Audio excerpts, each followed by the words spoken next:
PUBG Mobile Payload mode arriving on October 23rd. Here's everything we know. PUBG Mobile was supposed to release the new Payload mode with the new 0.15.0 update, which was released last week. With the recent arrival of version 0.15.0, PUBG Mobile promised to bring a new mode to the popular Battle Royale game. However, fans were disappointed as the new Payload mode never went live, even though it was added to the game.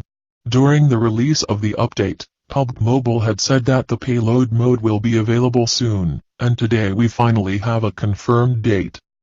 The new action-packed mode will be live on Wednesday, October 23rd. According to a tweet from the official PUBG Mobile handle, the developers have been working to finalize and fine-tune the new mode, which is possibly the reason for its delay. The new Payload mode has been available in beta for some time now and was officially rolled out with update 0.15.0. It will be a part of the arcade mode and will be based on the classic Battle Royale mode but with a smaller area on Erangel with heavy weaponry as well as the ability to fly helicopters. Judging by some of the early gameplay videos, the new mode is definitely going to be an exciting addition to the game.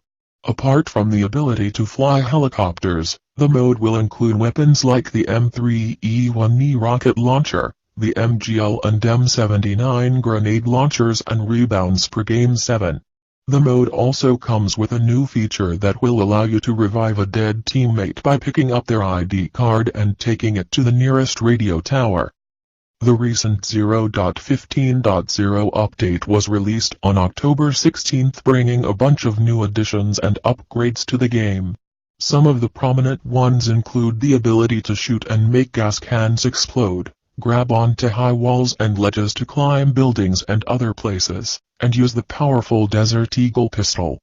There are also many other changes and additions that have been added to the game, including new Halloween-themed items. UMP changed to UMP-45, now takes 45mm ammo, and replacement of the armor does with the BRDM2.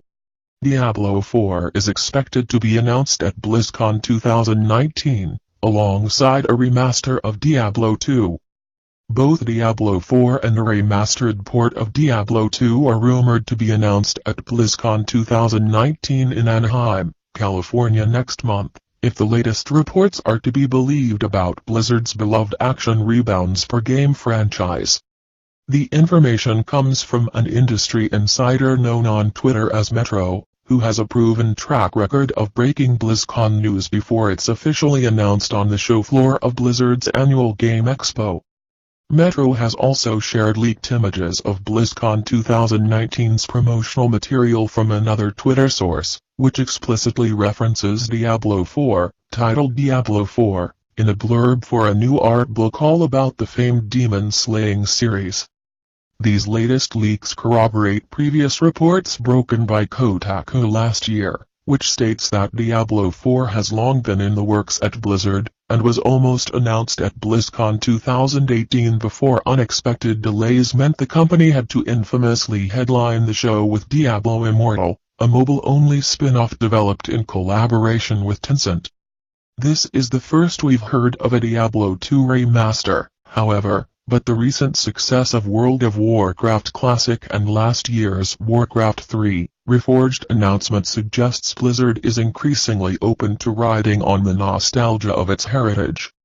It's likely we won't hear anything official about either of these rumored Diablo projects from Blizzard itself until the BlizzCon 2019 press conference, which takes place on November 1st, but we'll let you know if we hear more, including any news about Overwatch 2. Call of Duty Modern Warfare has leaked and people are already playing it. If you don't want to be spoiled about Modern Warfare's story campaign, you better be careful where you go on the internet this week. This year's new Call of Duty is the biggest new release left for 2019 and it may well end up being the biggest of any kind this year, but it's not supposed to be out until this Friday, 25th of October. However, physical copies have got into the hands of fans and the game is apparently fully playable. Which means if you want to be spoiler-free for the story campaign, you better watch yourself. The same thing happened with Call of Duty World War II in 2017, but with that game people couldn't get round the need for a day one patch. This time though, all you have to do is disable the internet before you start playing. Activision has already been going round the internet, trying to scrub off any information about the game, and they seem to be doing a fairly thorough job of it so far, but they're never going to catch everything. The problem seems to have been with the PlayStation 4 version, which appears to have been accidentally sent out to shops early. So there's another reason for publishers to prefer digital sales over physical. Officially, very little is known about a Modern Warfare campaign, which is a reboot of the first game. While it still stars Captain Price, it appears to have a different story, but still features rogue Russian generals and a section in the Middle East. The campaign has already been compared to the infamous No Russian mission from Modern Warfare 2, in terms of purposefully drumming up controversy, and reportedly features a gas attack on a children's playground and SAS soldiers potentially injuring civilians in a London townhouse. Blizzard got vibe checked by Congress over Hong Kong. In a rare show of bipartisan action, Democrats and Republicans in the U.S. House and Senate united to send a strong rebuke to Activision Blizzard Entertainment. The video game giant has been roundly criticized for what many see as a censorious approach to the ongoing protests and crisis situation in Hong Kong. The letter sent by Congress to Blizzard on October 18 was co-signed by Democratic Senator Ron Wyden, Republican Senator Marco Rubio, Democratic Representatives Alexandria Ocasio-Cortez and Tom Malinowski, and Republican Representative Mike Gallagher. They begin by highlighting their concern over Blizzard's treatment of Ng Wei Chung, the Hearthstone pro player who was made to forfeit tournament prize money and banned from Blizzard tournaments for a year after his public support of the Hong Kong protest movement. Blizzard's move, and subsequent silence for a week, caused an uproar amongst gamers and reverberated worldwide. The members of Congress from the get-go suggest that Blizzard's choices were tied to their business interests in China. Their letter reads, "We write to express our deep concern about Activision Blizzard's decision to make player Ng Wei Chung forfeit prize money and ban him from participating in tournaments for a year after he voiced support for pro-democracy protests in Hong Kong. This decision is particularly concerning in light of the Chinese government's growing appetite for pressuring American businesses to help stifle free speech. Activision Blizzard benefits from China's growing market for esports, along with an investment from Tencent, one of China's largest technology firms.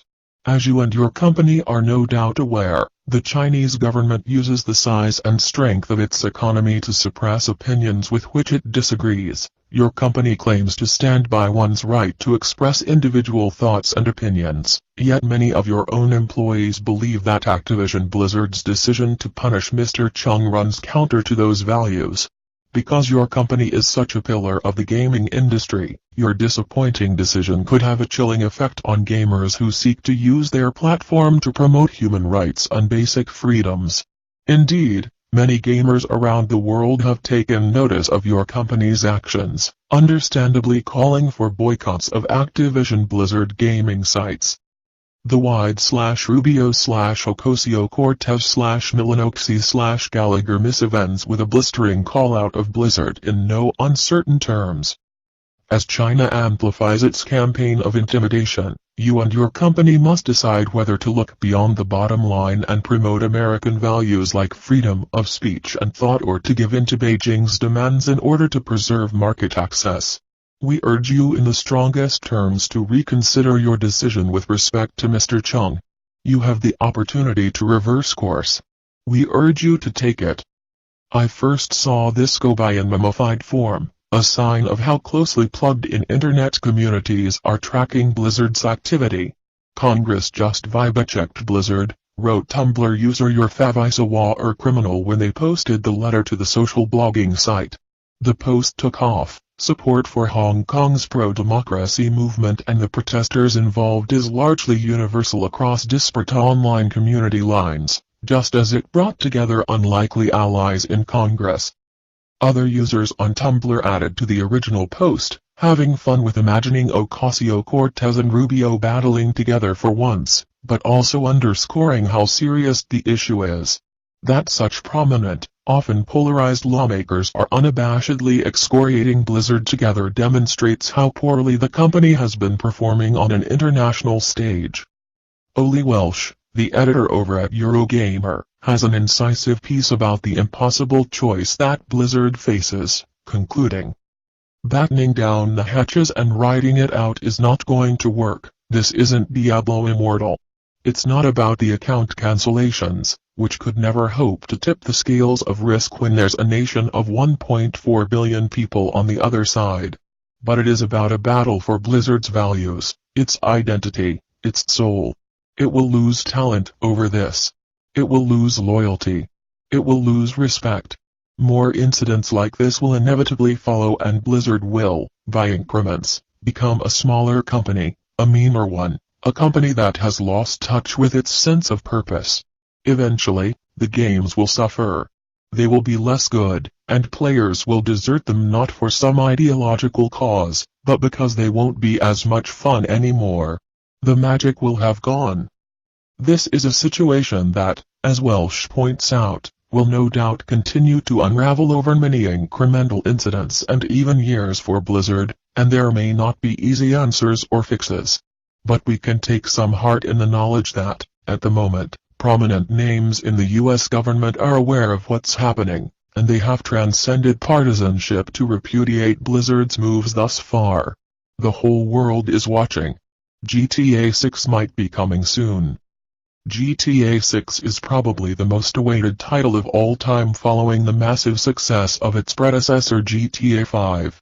Rockstar Games has not revealed much, but numerous leaks have surfaced on the internet owing to the sheer hype surrounding this game. According to Stephen Ogg, the man who brought Trevor to life with his voice, has said that fans can expect Grand Theft Auto 6 to come out sooner than expected. Many rumors surround the game, but this piece of information given out by Stephen Ogg seems to be the most believable pertaining to the release of the game. Stephen appeared in a question and answer session at Brazil Games Show 2019 where he revealed that GTA 6 will be out soon and also added that video games are usually developed between 7 to 8 years. You do the math. Stephen Ogg is directly involved in the development of GTA 6 and is surely bound by a non-disclosure agreement as a detail of his contract, but such comments cite excitement among fans, eagerly awaiting the game's release. A new set of consoles are all set to roll out in 2020, and it is also rumored that GTA 6 will accompany the PlayStation 5, which was announced by Sony on 8 October. Official word from Rockstar Games is awaited, but leaks and rumors lead us to believe that another installment in the iconic Grand Theft Auto series is on its way.